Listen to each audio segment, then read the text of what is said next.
Hi YouTube. In this video, I'm going to be talking about how I got started on using Tretinoin.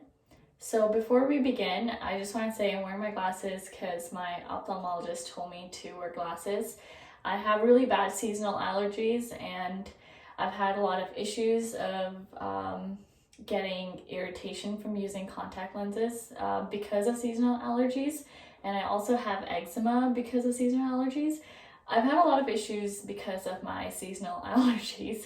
So I've kind of cut down on the number of things I'm using on my face because my skin has become so prone to irritation. And it's become extremely sensitized, especially the area around my eyes. So that's kind of why I'm wearing my glasses more regularly, and I've actually started to break out a little bit, so maybe you'll be able to see that. I don't know. But anyway, so to begin, I want to go over my history of acne. In high school, I did not suffer from acne, just, a few pimples here and there, especially around that time of the month. And I kind of progressed with that kind of skin even in my undergrad. I did not ever have I don't even think I would be considered to have mild acne at that point. It was just pretty good skin, and I honestly used a very basic skincare. So I was using the Clinique's 3 steps. I had the foaming solution or the foaming face wash, and then the 2-step tone or the 2nd-step toner. And mine was type 3, so it was a pink solution, and their moisturizer. That's what I started from like grade 8, and I used that throughout high school. And I believe towards the end of high school I was using more Clean and Clear, but I was still using Clinique's step 2 type 3 solution. I'm gonna try to link those products either in this video or in the description down below. So I had a very basic skincare. I didn't even use sunscreen. Going on into university, I had kind of the same skincare routine. I started using tea tree oil from the Body Shop, and I would not recommend anyone to use tea tree oil based products because tea tree oil, even though it's in product formulations in a very small quantity, it is antibacterial, and you should not be using antibacterial products for a long period of time. And tea tree oil is an essential oil, and it does cause hyperpigmentation. So I would advise you to be very mindful of using products that have tea tree oil or essential oils, really. To go on from, I was using tea tree oil, and I decided to use 100% tea tree oil, and I really regret my decision to do that because it has caused further damage to my skin barrier. And in 2016, I had a really bad seasonal allergies. I had a really bad reaction to seasonal allergy, and I got eczema on my eyelid, and I used a steroid cream, and I overused steroid creams, which is also bad. But it was always to deal with eczema, and I shouldn't have overused steroid creams because that really impaired my skin barrier, and it took a very long time to overcome that. And part of the reason why a lot of my skin barrier has improved is because of using Tretinoin. So I stopped using steroid cream after like months of using it, and I got perioral dermatitis from using steroid creams. I accidentally used it around my mouth, and it just blew up, and I didn't know how to deal with it. And I used tea tree oil to kind of heal it, and it made things worse. So I made a lot of mistakes when it came to dealing with skin issues that I had, and I finally went to see the doctor, and I wish I just went to see the doctor on time, to be honest.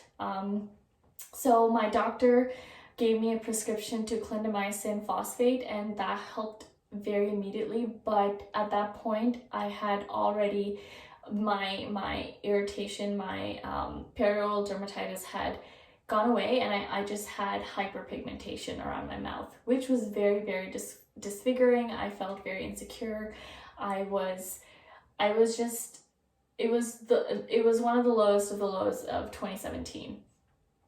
I finally got to see a dermatologist. My doctor had recommended me to see a dermatologist, and if you are, in Canada or Ontario specifically, you know that it's not something that you can just go see a specialist in like a matter of weeks. It could take a long time, and it did for me. And when I finally got to see my dermatologist, I had already made a lot of damage to my skin. So I was trying to use a lot of, different moisturizers and different face washes to kind of deal with it. And that got me really stressed because things were not working and my skin was breaking out. I was just not being very cautious about using skincare, and I really wish that I had seen a doctor sooner so that it could have come to a stop. But hindsight is always 2020, so I hope that by sharing my experiences with you, you could kind of not, really prevent yourself from doing stupid things that I did, and not go through that rabbit hole of trying to find things that work when you can just get information from other people. Everyone's skin is different, so there is always some trial and error when it comes to dealing with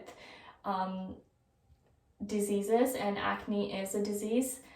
So yeah, in 2017 I got to see I had my very first, and actually that's the only appointment that I've had with a dermatologist, and he prescribed to me Tretinoin.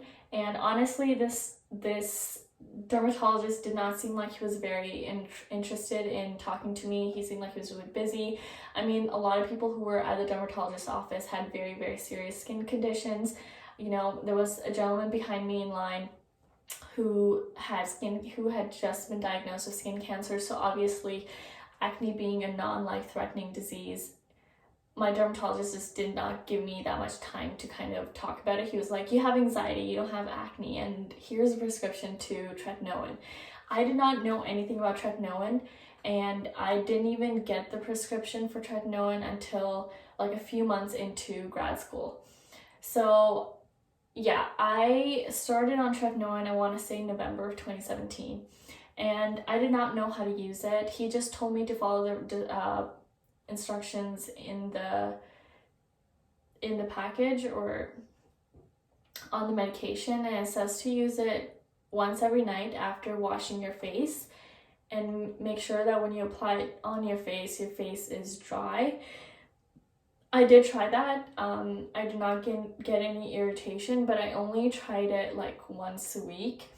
I slowly started doing my own research on how to use Tretinoin, and another thing that he told me was to use sunscreen consistently while using Tretinoin, regardless of using Tretinoin, really. So yeah, I started doing more research about using Tretinoin, and the best way that I found was something that I could stick to was to, wash my face, apply a moisturizer while my skin is damp, I use CeraVe right after cleansing, and let that dry, and then once my face is dry after moisturizing, I would apply a pea-sized amount of Tretinoin, and then I would apply Vanity cream.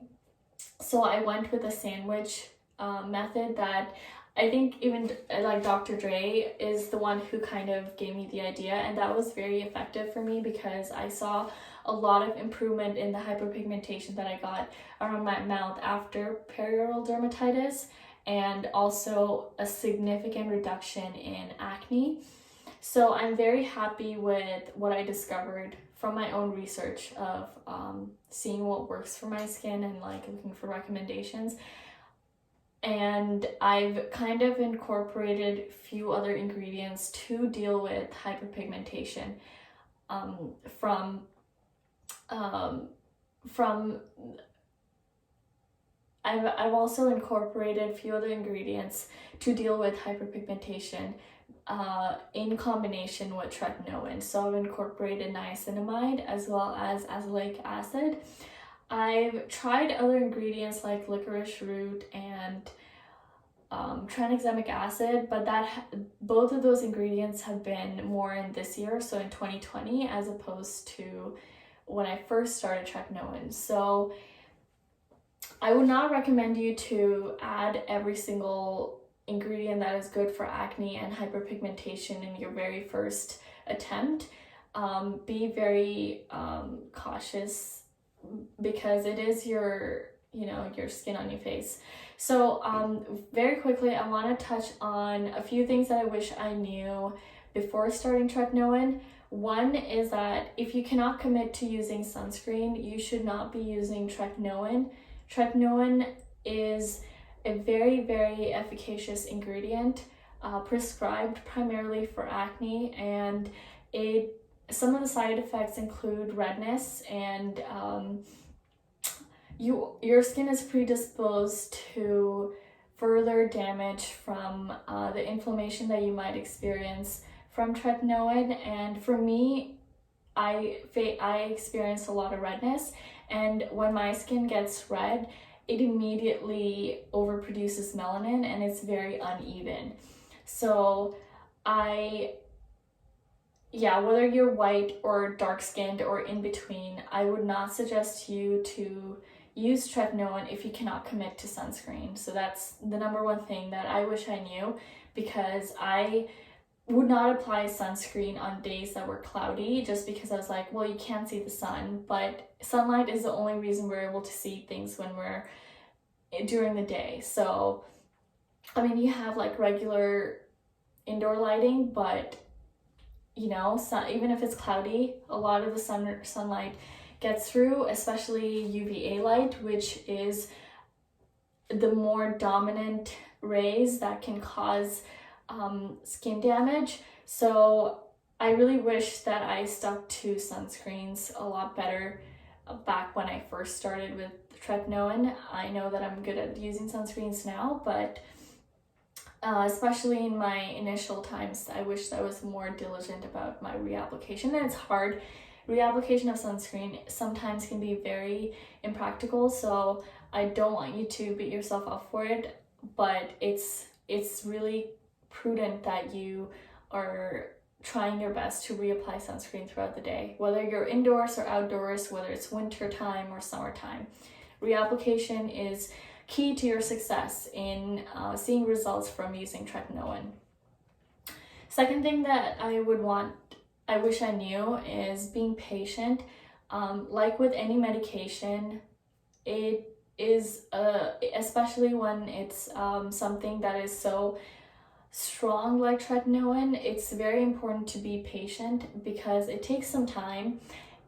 Sometimes you may experience more acne. I did get more acne, especially in the beginning of my using tretinoin, but over time, you will see more of an improvement. But even in the beginning, when you do get more acne, the acne also improves very quickly because it increases the rate of cell renewal. And everyone's experiences are different. So just because you experience one thing doesn't mean other people will. And don't go hard and fast with tretinoin. Be sure to slow down if you feel like it's too much for you, but try your best to be consistent. I had a really hard time being consistent, but over time it got easier. Again, using things like niacinamide and azelaic acid can really help with dealing with the redness and inflammation that you may see from using tretinoin. And there's a lot of different products that you can use to kind of help you deal with the side effects of using tretinoin. So there's 3 different types of retinoids. that are prescribed for acne topically, and that is tretinoin, adapalene, and tazarotene. I use tretinoin, and the prescription that my dermatologist gave me was at 0.025%. It is the second lowest concentration of tretinoin, but I don't see myself going on to a higher prescription unless I'm gonna go see my dermatologist. I don't think I'll see my dermatologist anytime soon. I'm using it because I've been prescribed it and it helps me a lot. One thing I would say is, if you're using this for anti-aging benefits and you are in your early to mid 20s like me, I would not suggest you to just go ahead and use something like a retinoid without consulting your family doctor and, you know, hopefully a dermatologist, because these are very strong medications, and if you do not have the lifestyle and the discipline to be very careful and consistent and cautious about this, you can seriously hurt yourself and further exacerbate either hyperpigmentation or acne. So I would not recommend you to try these different retinoids on your own, like just because you think you should have it and because you should see it. Yeah, I mean, you should really not try to use your own discretion about retinoids. And if you after talking to your family doctor or dermatologist, you decide he or she suggests for you to try adapalene or tazarotene, even though they are not as efficacious, they might be the right fit for your skin type, because everyone's skin is different, like I said, and those other two retinoids that I've mentioned are still extremely efficacious. For example, adapalene is just as good as tretinoin. If your major concern is, you know, acne, it also helps with it does provide other anti-aging benefits to it. And tazarotene is also a really great retinoid, and it's also helpful for people with psoriasis. I mean, tretinoin is not really great for people with already very dry skin. So, you know, your doctor might give you a different retinoid, and there is no harm in trying those things. Don't force yourself to use tretinoin, and, you know, try to argue with your doctor just because hopefully, you know, you both are on the same page, you and your doctor, and your goals are aligned, and the goal is to kind of maintain good health. So yeah, I would not suggest you to try tretinoin just because it is the most efficacious. My doctor thought that was a good fit for me, and that's why I'm using it. So that's all for me today. I will make another video of how I use tretinoin and my tips for using tretinoin regularly and the sunscreens that work really well for me while I'm on tretinoin, and kind of the results that I've noticed from using tretinoin. So if you have questions, please leave them in the comments down below so I can address them specifically. And until then, thanks so much. I hope you're being safe. Thank you. Bye.